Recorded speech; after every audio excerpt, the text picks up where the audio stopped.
जय महाकाली, हर हर महादेव, जय गुरुदेव। साधकों, आप सभी का स्वागत है तंत्र सिद्धि संस्थान के एक और अद्भुत साधना वीडियो में। साधकों, आप सभी का चैनल है, आपका हार्दिक स्वागत करता हूं। आज हम आपको अष्टलक्ष्मी की साधना के बारे में संपूर्ण जानकारी देने वाले हैं। मंत्र, विधान, अर्थ सब कुछ आपको बताएंगे।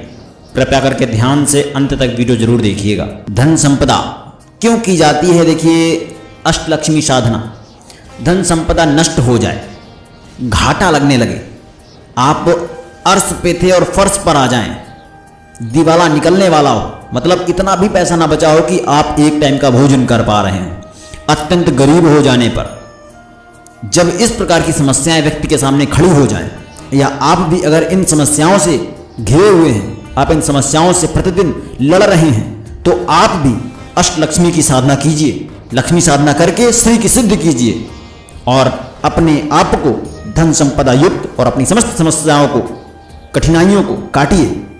साधकों, अष्टलक्ष्मी का अर्थ है 8 प्रकार की लक्ष्मियां। 8 लक्ष्मियां कौन कौन सी हैं?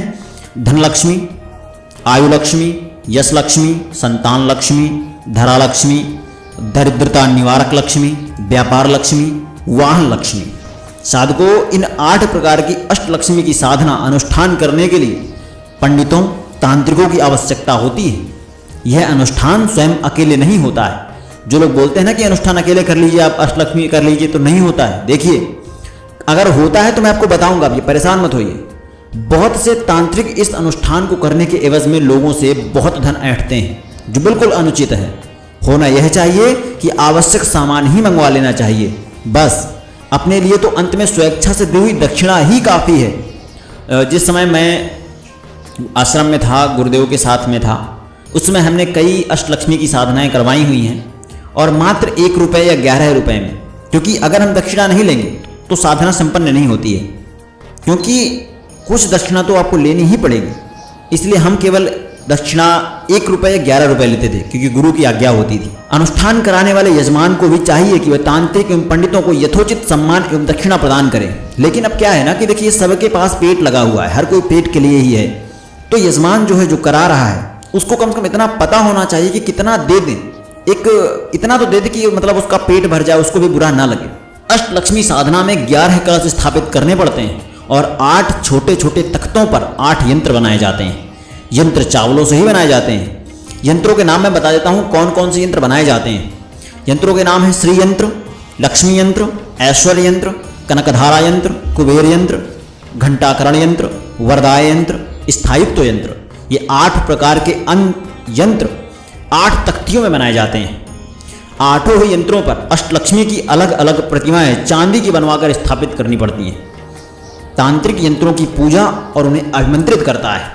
कनकधारा मंत्र को अभिमंत्रित करने और एक जप अनुष्ठान करने के लिए 1, 2 या 3 पंडित भी हो सकते हैं। शेष के लिए एक ही बहुत है।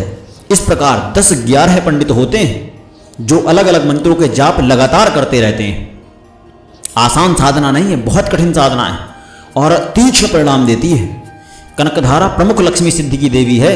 इसी को सिद्ध करना सर्वश्रेष्ठ और अत्यंत आवश्यक होता है। इसीलिए इसमें मैंने बोला कि 2 से 3 पंडित होते हैं इसके अभिमंत्रित अनुष्ठान जप करने के लिए। पूजन अभिमंत्रण के साथ ही संकल्प लिया जाता है। संकल्प क्या लेते हैं? संकल्प कुछ इस प्रकार है। ओम विष्णु विष्णु तत्त मम सकलविद विजय श्री सुख शांति धन धान्यम यशम पुत्र प्राप्तये स्मत् जन्म जन्मांतरीय कुलार्जित संचित महादुख दरिद्रता आदि शांतये कनकधारा यंत्र पूजनम अहं करिष्ये। यंत्र पूजनम अहम करिष्ये कि मेरे द्वारा संपन्न किया जा रहा है। इस संकल्प के पश्चात कनकधारा विनियोग मंत्र होता है। अलग अलग लक्ष्मियों से संबंधित विनियोग भी अलग अलग होते हैं। अलग अलग पंडित अलग अलग विनियोग मंत्र बोलते हैं। वे मंत्र होठों में ही बोलते हैं।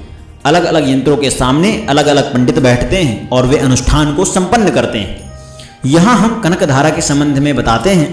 यह अनुष्ठान श्रेष्ठ तांत्रिक से कराएं जो अष्टलक्ष्मी अनुष्ठान करना जानता हो। किसी को भी पकड़कर मत ले आइएगा। कनकधारा की भांति अन्य यंत्रों के भी सब विनियोग ध्यान और मंत्र होते हैं। कनकधारा विनियोग कैसा होता है हम आपको बताते हैं एक बार। ओम अस्य श्री कनकधारा यंत्र मंत्रस्य श्री आचार्य श्री शंकर भागवतपाद ऋषि श्री भुवनेश्वरी ऐश्वर्य दात्री महालक्ष्मी देवता श्री बीजम हीम शक्ति हीम विद्या श्रीम विद्या रजोगुण रसना ज्ञानेन्द्रिय रसवाक कर्मेंद्रिय मध्यम स्वर द्रव्य तत्व विद्या कला एम कीलनंबु उत्कलन प्रवाहिनी संचय मुद्रा मम क्षेम स्थैर्या युरायोग्याभि वृद्ध्यर्थ श्री महालक्ष्मी अष्टलक्ष्मय भगवती दरिद्र विनाशक धनदालक्ष्मी प्रसाद सिद्ध्यर्थ चनो मुक्त वागबीज स्वबीज लोम विलोम पुटोक्त त्रिभुवन भूतिकारी प्रसीद महात्माला महाम्याला मंत्र जप विनियोग। यह है कनकधारा का विनियोग। यह कनकधारा विनियोग अन्य मंत्रों के विनियोग भी इसी प्रकार अलग अलग है। कनकधारा ध्यान निम्नलिखित है। सरसिज निलये सरोज हस्ते धवलतमां सुगंधमाल शोभे भगवती हरिवल्लभे मनोज्ञे त्रिभुवन भूतिकरी प्रसिद्ध महाम। अब कनकधारा का मंत्र देखो बताते हैं हम।